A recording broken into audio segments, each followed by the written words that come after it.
Today's my presentation topic is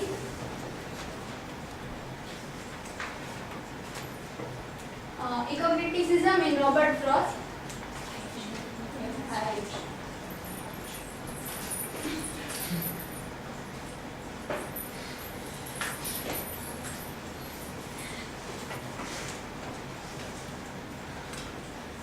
First of all, what is eco-criticism? In simple words, first I would like to say thanks to Dilip sir that he sent me that article named "Divine Chaos of Robert Frost" in his poem. So from the base of this article, I made my presentation, and the quotation and views are taken from that article, and it helped me very much. First of all, what is eco-criticism? In simple words, eco-criticism is a study of relationship between literature and physical environment. Means it sees the relationship between human and nature depicted in any work of literature. Then Lawrence Buell is the pioneer of eco-criticism, and Buell is very much influenced by very well-known transcendentalist Ralph Waldo Emerson. What do eco-critics do, or what eco-critics study in any literary work? They see how nature is depicted in any literary work, or how the treatment of nature is done by a writer or author in a given literary work. Eco-criticism takes as its subject the interconnection between nature and culture, that is between nature and human world. That is a very well-known quote of Emerson about this. All that is separate from us, all which philosophy distinguish us as not me, that is, both nature and art, all other men and my own body must be ranked under this nature. Means human is not at all a different part of nature, but it is very internal part of nature. Now I would like to share some eco-critical views. Human beings are ecologically or environmentally embedded, but the problem is though humans are very much internal part of nature, they see themselves different from nature, and they goes to nature itself from for the solution and peace and remedy that occurred by this separation. So to this, Buell says that humans go to nature for remediation of humankind's alienation from the natural world. Then world of nature and world of man are parts of the same world. As I said that they are not different from each other, but human is very much internal part of nature. Humanity is literally part of nature. Then another concern of eco-critics is anthropocentric idea. Anthropocentric idea means the idea in which humans sees themselves preeminent and more important than other natural species. This is the problem of eco-critics, that human is not more important than nature, but both are in a way equal. So this is the anthropocentric idea that Luke Ferry suggests that nature should be disciplined, polished and cultivated, in short humanized. Means human sees that nature is in our hand, and we can do with nature whatever we want to do. And they think nature is controllable by human, that is in a way something wrong things. Now eco-criticism and Robert Frost. Robert Frost is an American poet who won four-time Pulitzer Prize, and mainly he is a nature poet. So this is the reason that we can see his poems from an eco-critical side.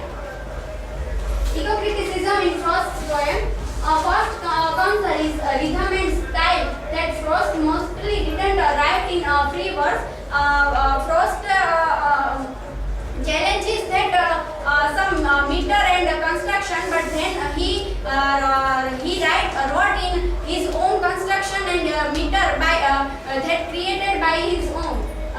He gives most of the place to nature elements like woods, trees, flower, domestic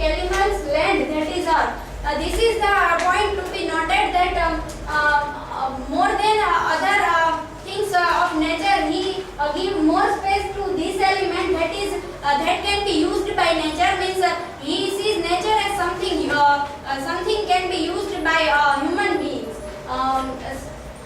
He treats nature in both positive and negative ways. The rural life is depicted largely in his poem, so we can see that rural people mostly uses nature for their own purpose and for business or other things.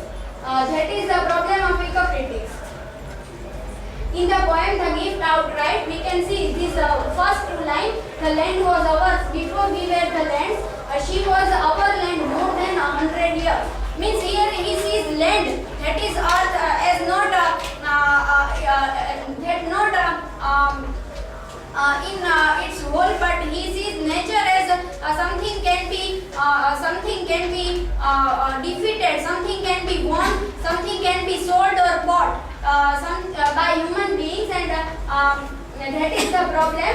Land is personified here, so personification of the land is also problematic. That why we human beings, as we have language and nature has not language, we human beings personifies nature, but we are not naturalizing the human being.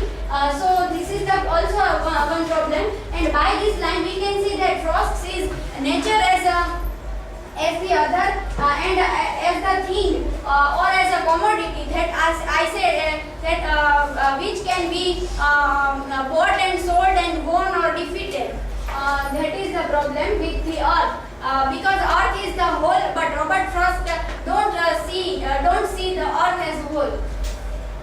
In the poem Mending Wall and trees both are juxtaposing with each other, and the juxtaposition between a human construction and nature is seen in this poem. Mending Wall, in this poem, wall is the main theme of the poem, but by this line we can see that there where it is we do not need the wall. He is all pine and I am apple orchid.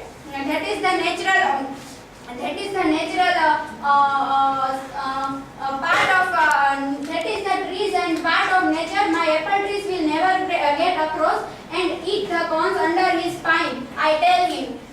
Means here we can see that he makes nature a cause of the separation between both neighbor. So that is the problem with this. And here also we see the pine and apple trees that can be used by human beings.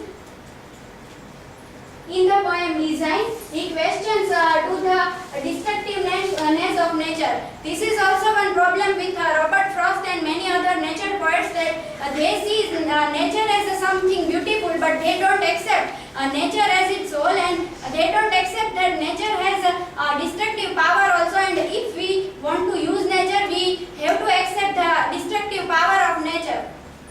Assorted character of this is the line of the poem. Assorted character of death and light. What brought the kindred spider to that height? Then stayed the white moth thither in the night. What but design of darkness to apple? That is human questions to the nature.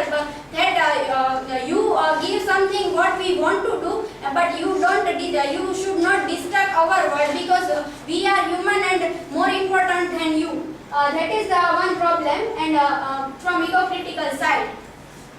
In the poem The Road Not Taken, in this poem he, after thinking logically what road I should taken, that he thinks logically, and he chooses one path which is less traveled by. But in this line we can see that went to the other as just as fair, and having perhaps a better claim because it was grassy and wanted wear. He took that road because it was grassy, and here we find contradiction, because just after this line he says that in leaves no step had trodden back.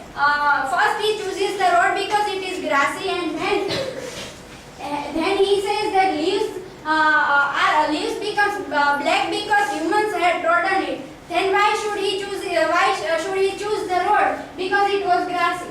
I shall be telling this with a sigh. This word with a sigh is also problematic. Don't he happy? Doesn't he happy with nature and his selection of road? In the poem Stopping by Woods, it is very well-known poem of Robert Frost here, which I said in eco-criticism's definition, that human beings see nature as other and human beings don't see themselves as an internal part of nature. That otherness between human and nature is seen in this poem, and here the anthropocentric idea is reflected here. That is also problematic with from the eco-critical side. My little horse must think it queer. This horse is also one part of nature, but he uses horse as a human being. That we can use horse and other species of nature for our own purpose. The woods are lovely, dark and deep, but I have promises to keep and miles to go before I sleep. As a human being, he thinks his own progress. He thinks that nature is something beautiful, so it can be enjoyed. But our own progress and our construction and our civilization is more important than nature. So miles to go before I sleep. Don't considering nature's beauty. In the poem Fire and Ice, it seems that Frost taking ice as negative phenomenon. It is also problematic that ice is also one part of nature, and as a nature poet, he must see nature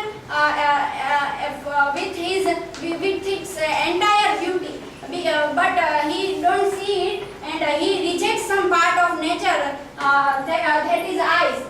In this poem and many other poems, we find that ice is depicted as something negative thing. I think I know enough of hate to say that for destruction, ice is also great. In the poem Design, a snowdrop spider. Snow is also one part of ice. He will not see me stopping here to watch his woods fill up with snow and the frozen lake. These words are showing that how he sees one part of nature as a negative phenomenon.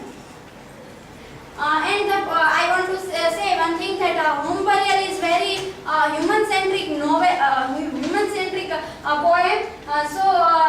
It would be so vague that I find eco-critical thing in the Home Burial, so I have skipped that poem. And in this way, we can see from the eco-critical side that how a writer treats the nature, and the thing is subconsciously as a human being, that thing is laid in our mind that we are something superior than nature, and if we also write the poem, we also treat nature subconsciously or unconsciously in minor way, nature as something we can use. So thank you. This is from